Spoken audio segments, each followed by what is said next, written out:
So this is unit number 3 in compiler design. Now in this, the first topic is the intermediate code generation in unit number 3. So what is the intermediate code generation? Whenever we are going to convert high level language into the machine language, then we are not going to convert, the compiler is not converting directly the high level language into the machine language or the low level language. So first it is converted into the intermediate code. So to reduce the load on the compiler and to enhance the efficiency of the compiler, we use the intermediate code. Okay, then how do we generate the intermediate code? Then there are a number of processes we use to convert the source program into the intermediate code. Okay, so why we are doing such type of process, or why we are using this? Because we want to enhance the speed of the compiler, or we can say the efficiency of the compiler, as well as we want to remove those keywords or the codes, or we can say the program contents, or we can say some sort of loops which we are going to use again and again in the program. Then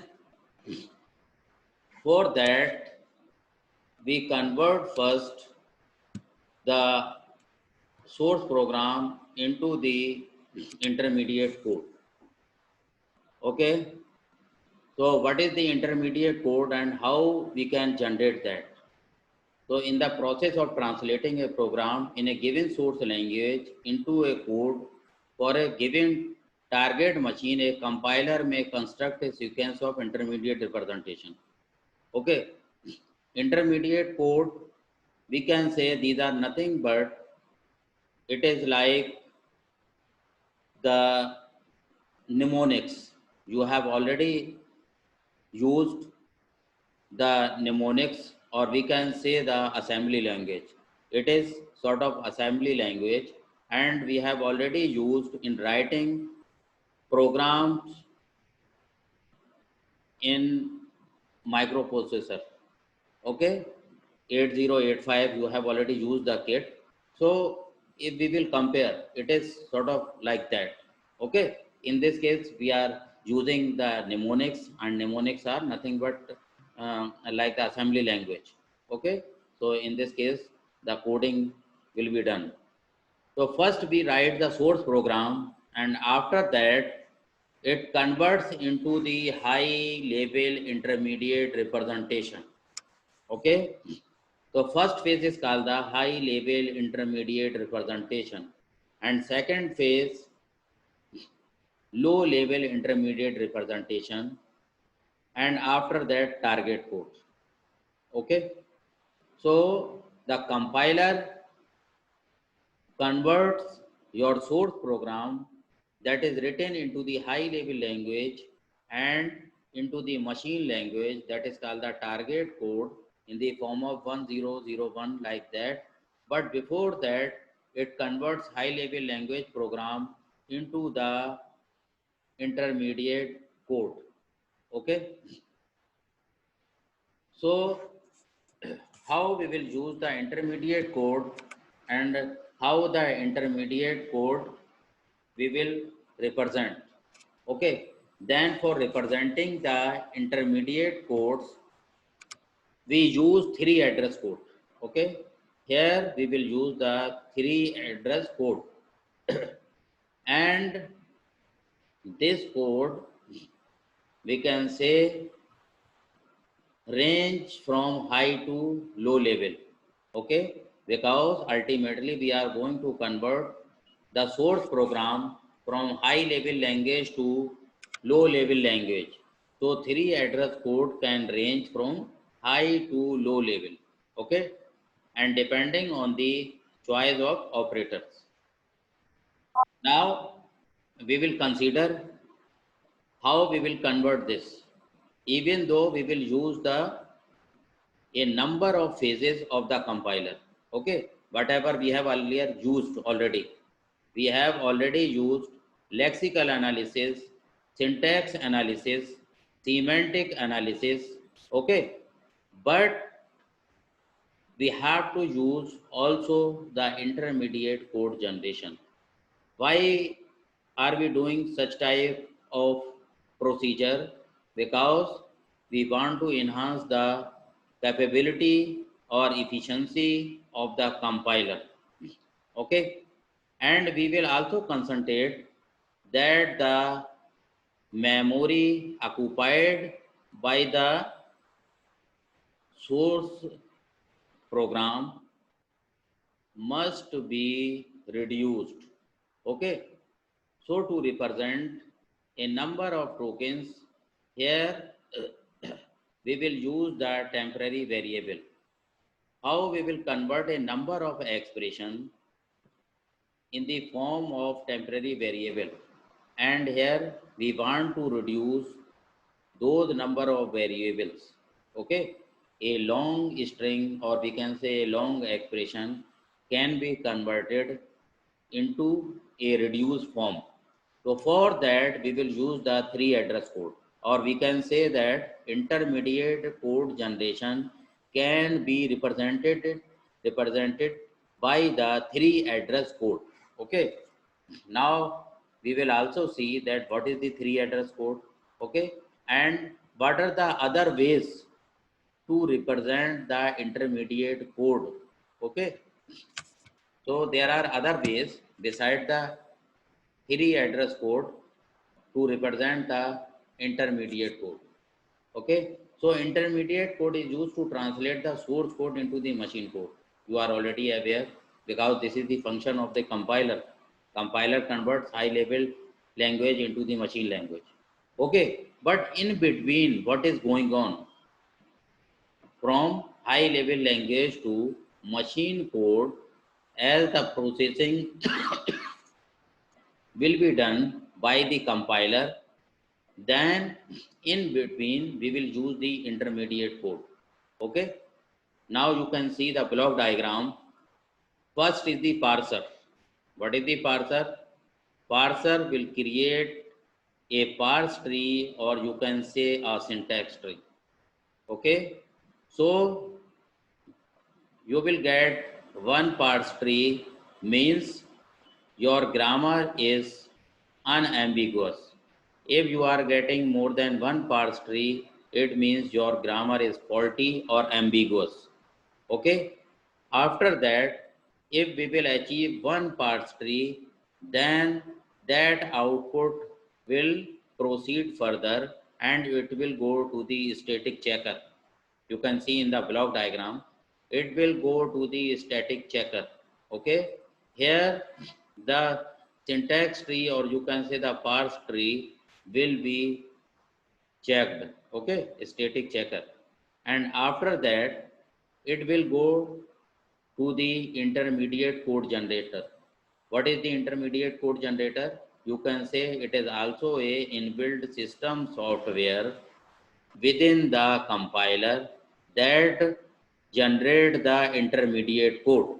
Okay, so the source program, it is not converting directly to the machine language, but in between you are, the compiler is going to convert the high level language into the intermediate codes.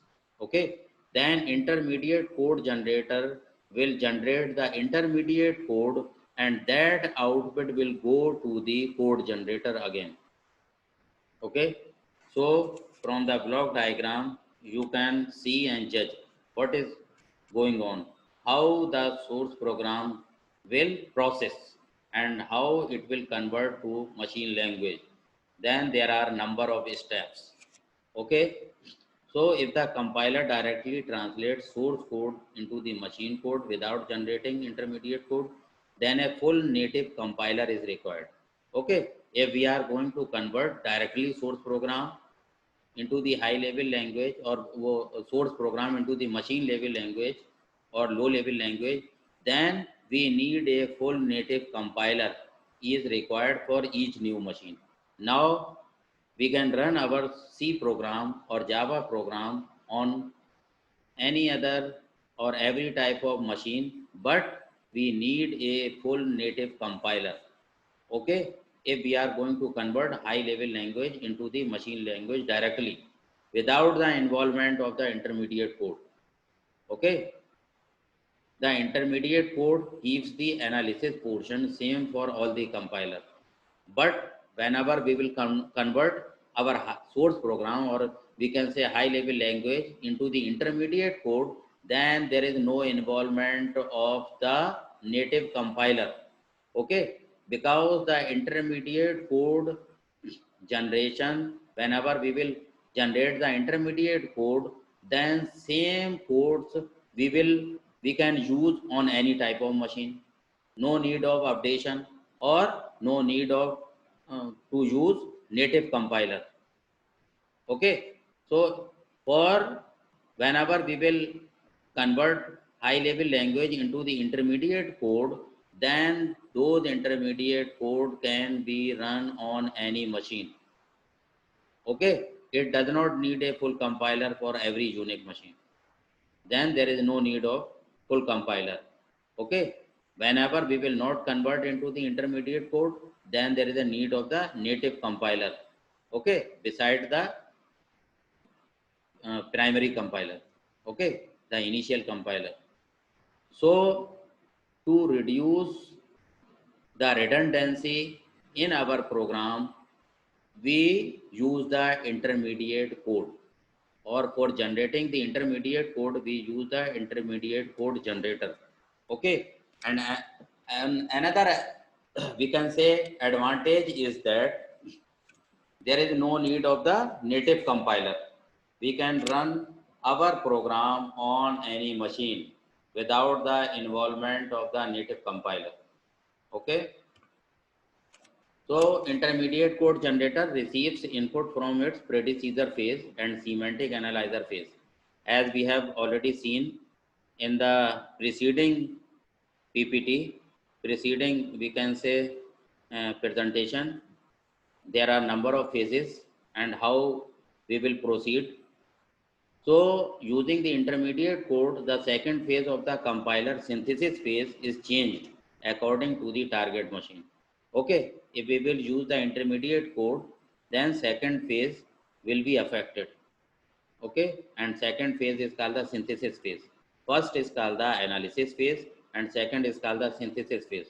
Okay, in the analysis phase, you are going to break your program into various tokens, and in synthesis phase you are again going to combine all those tokens and you are going to form the program. Means you are going to convert your high level language source program into the machine language. So at the synthesis phase we will get the output. Okay, again in the form so that we can read the display. So intermediate code form, the following are commonly used intermediate code representation. Then how we can represent the intermediate code? Okay, so there are various ways. First is called the postfix notation. Postfix notation. Second is called the syntax tree. Third is called the three address code. Okay, what is this postfix notation, syntax tree, and the three address code? What is this? These are the ways to represent the intermediate code form. Okay, we are going to convert our source program into the intermediate code. Okay, then how we can represent the intermediate code? With the help of the postfix notation or syntax tree or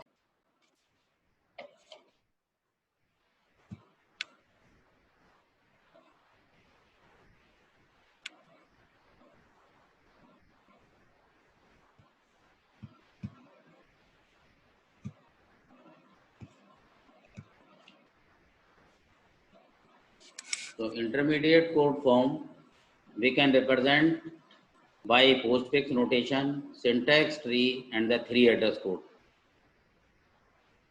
So what is the postfix notation? Suppose we have any expression like a plus b. Okay, this is called the infix notation.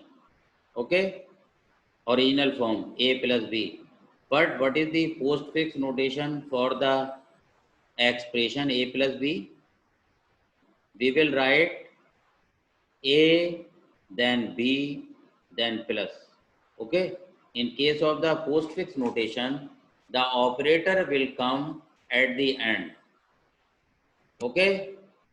Have you any idea regarding the postfix notation?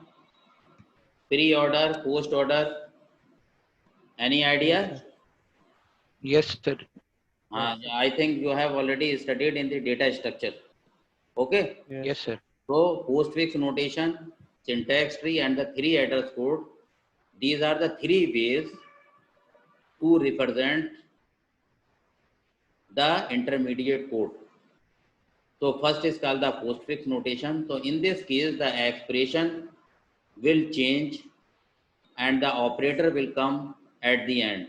Okay. So just I am considering the example. Suppose we have any expression a minus b. Then the postfix notation a b minus, like that. So first is called the postfix notation. We can represent our intermediate code by using postfix notation or by syntax tree. Okay, so we can also represent the intermediate code with the help of the syntax tree. And third one is called the 3 address code. So this is new one for you. You can draw the syntax tree. You can represent the various expression in the form of the postfix notation. Okay, and in the form of 3 address code. But 3 address code, this is new one for you now. Because syntax tree you can draw easily, no problem. Postfix notation, you can represent any expression in the form of the postfix. But 3 address code, how we will represent the 3 address code. So this is new one for you all. So why we are going to use the 3 address code? Because we want to represent our source program or various expression in the form of the intermediate code. Okay. Why we are using the intermediate code? Because we want to convert our high level language into the machine language program, not directly, but we are going to involve the intermediate code generator. Okay. Why? Because we want to enhance the capability or the efficiency of the compiler, as well as we want to reduce the memory requirement for the source program. Okay.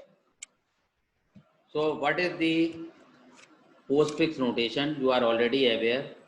Here just we are considering the example of a plus b, so that you can write ab plus. Okay, the postfix notation for the same expression means a plus b, we will write like that, ab plus. Okay, the operator will come at the right side, ab plus. Okay, suppose similarly we have two expression E1 and E2. Okay, so there are two expression and in the center there is a plus sign. Then we can write like E1 E2 plus. Okay, so this operator symbol will come at the end. Now just we are considering the example to write the postfix representation. So the postfix representation of the expression a minus b star within parenthesis c plus d. Okay, and again plus a minus b. Then how we will proceed for that? So first we will consider a minus b and star c plus d. Then first we will open the parenthesis, then this minus sign will come ab minus. Okay, in the next step this will come CD, and the plus sign will come after that. Okay, CD plus. And again A minus B, then this minus will come after AB minus. Okay, and after that this plus sign, you can see this plus sign will come here. Okay, because this is between the expression. Okay, and after that the star sign will come. Now why we are considering this star sign at the end? Because it will depend on the priority to the operators. Okay, so to whom we will give more priority or the precedence, and as per rules we will solve, and we can write in the postfix representation. Okay, so first we will open this parenthesis, so we can write AB minus, and after that CD plus, and after that AB minus, this you can see, and then this plus sign will come here, and after that the star sign, this is the multiplication sign, will come at the end. Okay, because this multiplication sign has a more priority, and we will solve this expression into more number of steps. Here I am writing directly this expression. So as a output you will get this, because multiplication will get more precedence or more priority over the plus or minus. Okay. So in this form you can write. So this is called the postfix representation. And why you are changing like this? Why you are doing the postfix representation? For intermediate code generation. Okay, because you want to develop or create the intermediate codes. You want to write the intermediate code for a particular expression. Then you can represent this by using the postfix representation, postfix notation. So another is called the 3 address code. So what is the 3 address code? As the name suggests you here, it clears you that if there are 3 references, okay, 3 references means you will use here 3 temporary variables, okay, 2 for operands and 1 for result. Okay, whenever we will write any expression, then there will be involvement of the different operands as well as operators. Okay, without operands or operator we cannot write any expression. So here we will use 3 references, okay, or we can say 3 temporary variables, 2 for operands, where we will store the operands, and then 1 for result. Okay, so 3 references we will use, that therefore it is called the 3 address code or 3 address statement. Okay, so here we will use more than, not more than 3 references. Okay, but we can use less than 3. Less than 3 we can use, but not more than 3. So this is the condition.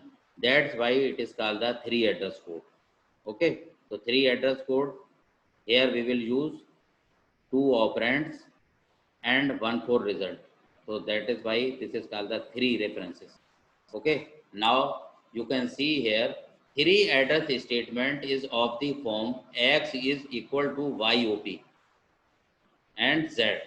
Okay, so here in this case you can see YZ. Okay, these are 2 operands.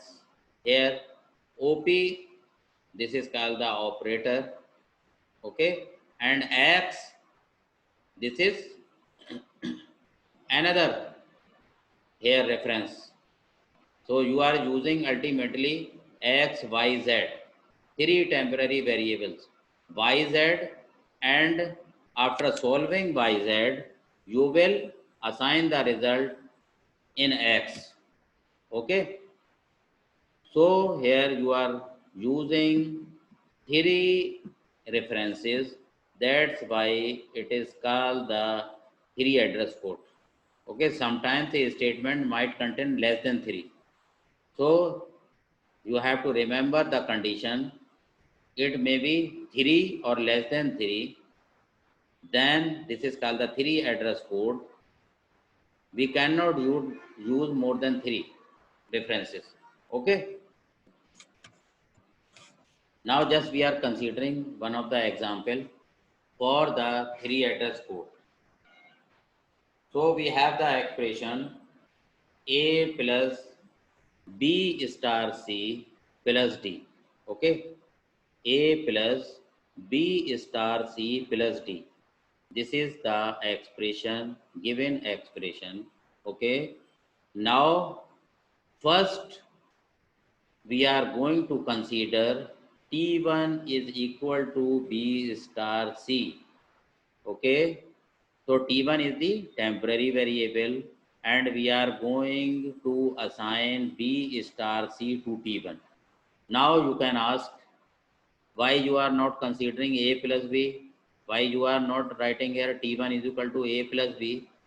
First we will consider B star C because the multiplication has more precedence, more priority over plus or minus.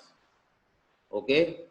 So here we are going to consider B star C as T1. Okay. So we are going to assign B star C to T1. That is the first temporary variable. Okay. And after that we will proceed like this. Here you can see we are going to choose another temporary variable T2. So this becomes, now this expression becomes A plus B star C. What is this? T1. Okay. So A plus T1. So here we are going to write T2 is equal to A plus T1. Okay. Now again you can see here T3. T3 again we are considering T3 is equal to T2 plus D. Okay, because plus D is remaining now. So we are going to assign T2 plus D means T2 is this. Okay, plus D. Then we are going to assign into T3. Now we can see that this result we are going to assign into T3. Okay. So there is an involvement of, here you can see this is the expression and there is an involvement of A, B, C, D, 4 operands and operators, 3 operators plus star plus. Okay. So there are 3 operators, 4 operands A, B, C, D. Okay. We can say 4 variables in the given expression and 3 operators. But here we can see we have only T3, one temporary variable. Okay. Here we are using T1, T2, T3 only. These are called the temporary variables. But you can see this expression. Now there are only, we are using 3 variables. Okay. Instead of 4 operands. Okay. So that's why we are going to reduce our length of this expression. Okay. We are ultimately saving the memory. Okay. Here is more requirement of memory, but here is less requirement of memory. Okay. So we will concentrate over the memory. Okay. So this is, you can say that there is only one temporary variable T3 and T3 will dependent on T1 and T2 values. Okay. So ultimately we have 3 variables and just we are going to reduce, we are just going to reduce our expression. Okay. So this is called the 3 address code representation for the given expression. So final expression, or we can say 3 address code representation is T3 is equal to T2 plus D. Okay. At the end, here we will make a or prepare a table to store these values. Now, to represent the three address code, again there are three ways. First is called the quadruples. Okay. Second is called the triples. And third is called the indirect triples. Why we are using quadruples, triples and indirect triples? Because here we want to represent three address code. And what are the different ways to represent the three address code? We can represent three address code in the form of quadruples, or in the form of triples, or in the form of indirect triples. Now we can see various examples regarding quadruples, triples, and indirect triples. And what are the advantages to represent the three address code in the form of quadruples, triples, and indirect triples? Okay.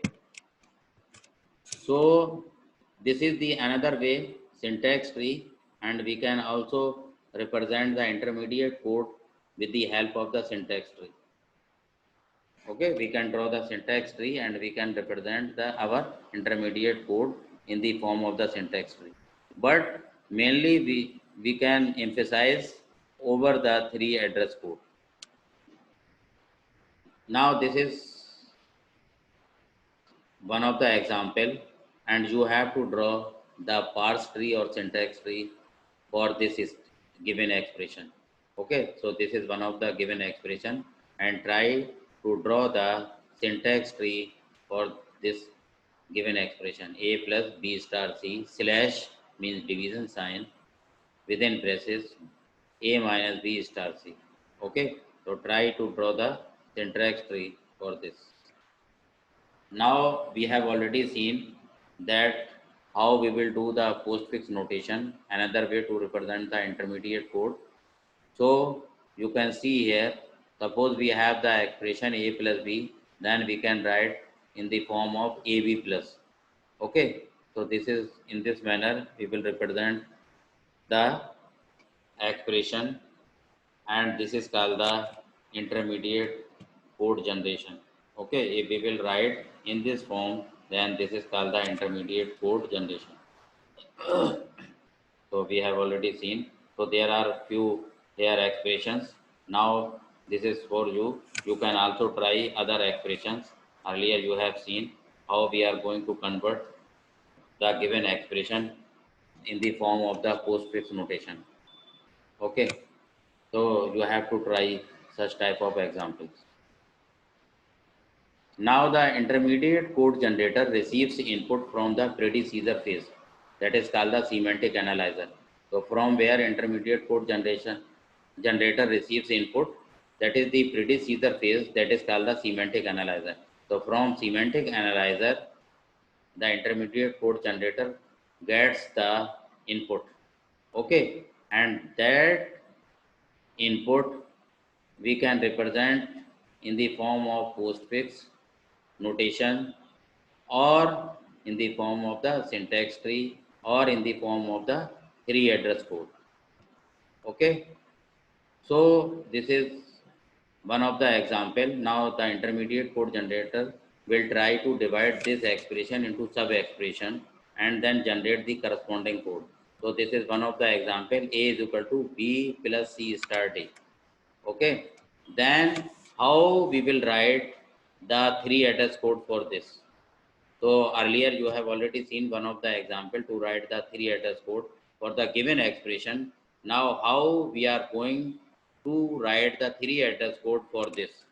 Now come, how we will write the three address code? Just we will choose the temporary variables. Okay. Now consider R1 is equal to C star D. Here star will get more priority. C star D will get more priority, then you can choose as R1. Okay, so R1 is equal to C star D, R2 is equal to, then it become R2 is equal to B plus R1. Okay. Then at the end, you can see here A is equal to, what is this? R2. Okay. Just you are going to assign R2 to A value. A. Okay. Here you can see. Now just you are going to convert this by R1 and B plus R1, just you are considering R2, then whole expression will become R2. Then just you are going to assign A is equal to R2. Okay. So here you have reduced your expression in this form by using the 3 address code. Okay. So ultimately our target is to reduce the number of operands. Okay. That's why we are going and representing in the form of the temporary variables. So here you are going to reduce the given expression in this form. Okay. Now this is A is equal to R2. So a 3 address code has at most 3 address locations. Okay. At most 3 address locations to calculate the expression.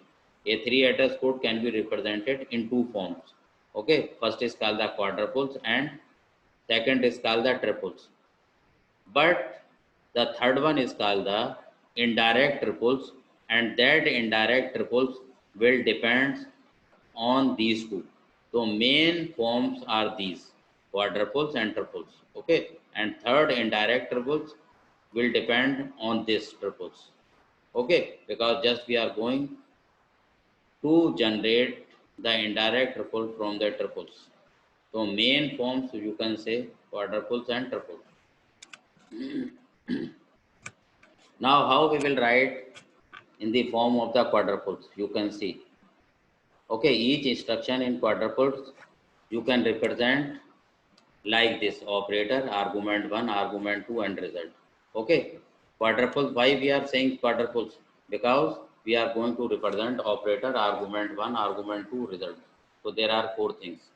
Okay, so after 1 minute, the class will be finished. Okay, the Zoom time is going to complete. So don't worry for that. And you can join the next class of the next teacher. Okay, and I have already taken your attendance. So how we will represent in the form of the quadruples, you can see here. Here we will use operator, argument 1, argument 2, and result. Now you can see, you will prepare the table. Here you have to write operator, argument 1, argument 2, result like this. And here we will indicate our expression. So first is the, here you can see C star D. Okay, then we will write in this form. Operator is a star, argument C, argument 2D, and result will come in the R1. Okay, so in this way, we can create the table and write various variables and their values. Okay, so in the next class, we will complete this. Okay, thank you.